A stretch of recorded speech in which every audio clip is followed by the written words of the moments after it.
Assalamualaikum warahmatullahi wabarakatuh.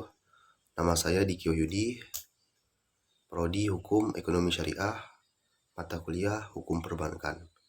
Dengan dosen pengampu Bu Nini Azizah SH.MH. Untuk tugas UAS Hukum Perbankan, saya akan membahas tentang materi manajemen dana bank. Oke, langsung ke pembahasan. Yang pertama adalah pengertian bank dan manajemen dana bank. Yang A, pengertian bank. Bank merupakan suatu badan usaha yang menghimpun dana dari masyarakat, terutama dalam bentuk simpanan. Bank juga menyalurkan dana kepada masyarakat dalam bentuk kredit dan bentuk-bentuk lainnya. Adapun tujuan dari bank ini adalah untuk meningkatkan taraf hidup masyarakat banyak.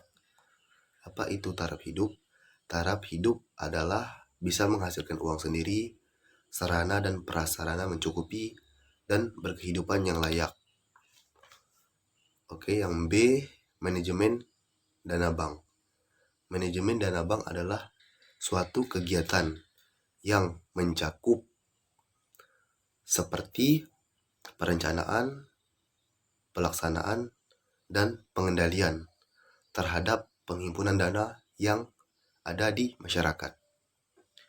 Manajemen dana bank juga sangatlah berperan penting bagi bank, apalagi dari segi penghimpunan dana dan penyaluran kredit bagi masyarakat.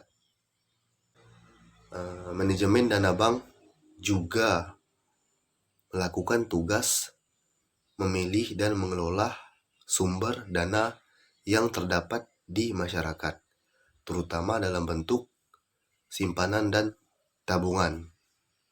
Dalam sistem perekonomian modern tidak asing lagi dengan aktivitas perbankan. Kenapa begitu? Karena perbankan merupakan suatu sistem keuangan yang melayani masyarakat. Nah, oleh karena itu, pengelolaan suatu bank harus dilakukan atau dikoordinir oleh manajemen dana bank secara baik dan profesional.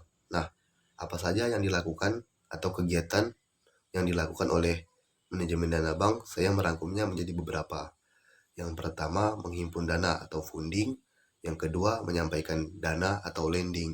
Dan yang ketiga, jasa-jasa bank lain atau service. Nah, untuk ketiga kegiatan ini harus dilakukan secara bersamaan, karena masing-masing kegiatan saling berkaitan. Apabila salah satu kegiatan dilakukan secara salah atau tidak benar, maka secara profesional bisa menghasilkan kerugian bagi bank tersebut. Materi kedua yaitu tentang sumber-sumber dana bank. Saya akan menjelaskan pengertian sumber-sumber dana bank.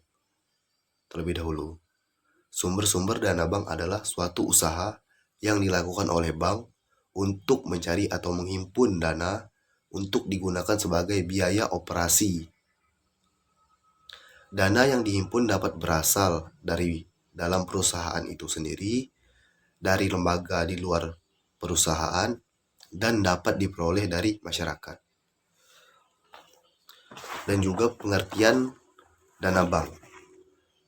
Dana bank adalah uang tunai yang dimiliki bank ataupun aktiva lancar yang dikuasai bank dan setiap waktu dapat digunakan. Nah, seperti itu. Nah, berikut ini sumber-sumber dana bank. Yang pertama, sumber internal, yaitu dana yang berasal dari bank itu sendiri. Contohnya setoran modal, laba yang ditahan. Yang kedua, setoran eksternal atau dana yang berasal dari masyarakat, seperti deposit, giro, dan call money. Apa itu deposit? Deposit adalah uang yang disimpan dalam rekening. Deposit biasanya memiliki jangka waktu tertentu, yang mana uang di dalamnya tidak boleh ditarik nasabah, karena deposit baru bisa ditarik sesuai dengan tanggal jatuh temponya. Biasanya perjanjian jatuh temponya itu sekitaran 1 bulan, 3 bulan, 6 bulan, bahkan 12 bulan. Apabila deposit dicairkan sebelum jatuh tempo, maka akan kena penalti sesuai dengan kebijakan bank bersangkutan. Nah, apa itu call money? Call money atau sering disebut pinjaman singkat adalah penempatan atau pinjaman jangka pendek.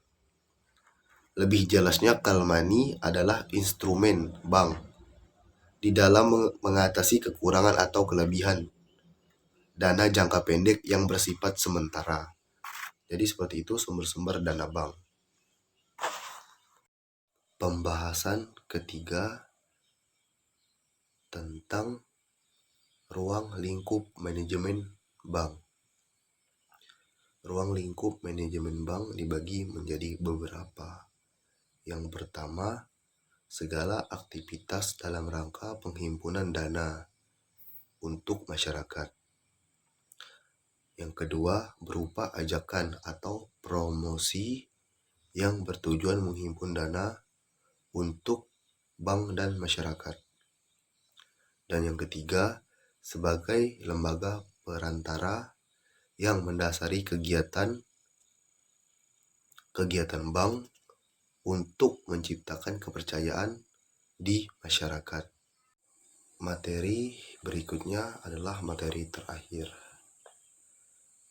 Yang akan saya bahas ialah fungsi dana bank, jenis-jenis cek di dalam giro, dan jenis-jenis deposito.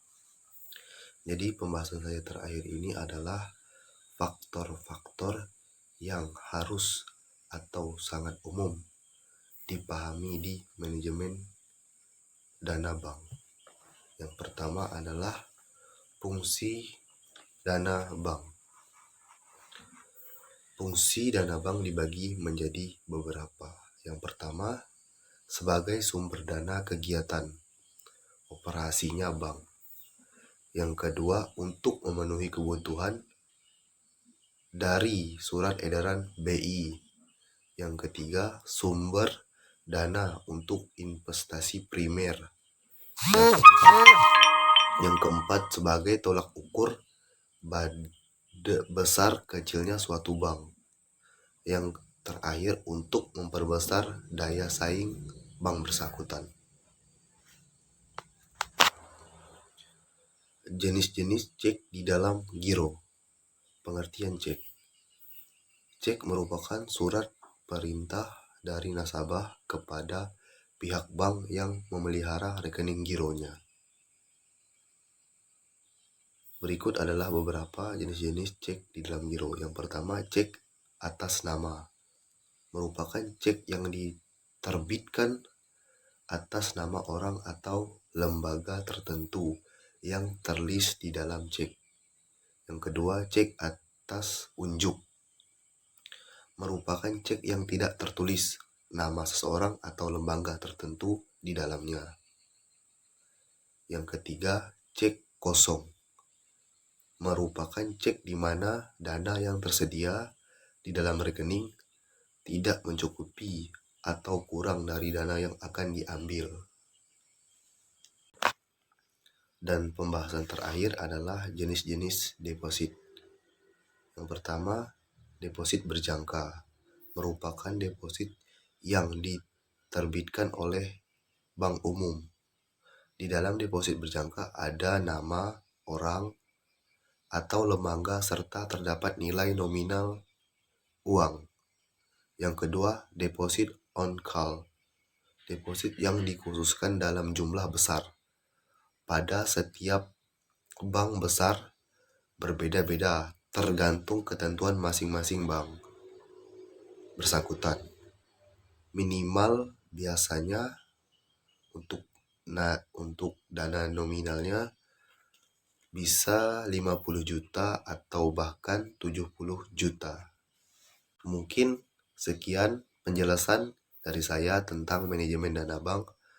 Mohon maaf jika ada salah kata atau salah penjelasan kepada Ibu dan teman-teman yang melihat video saya.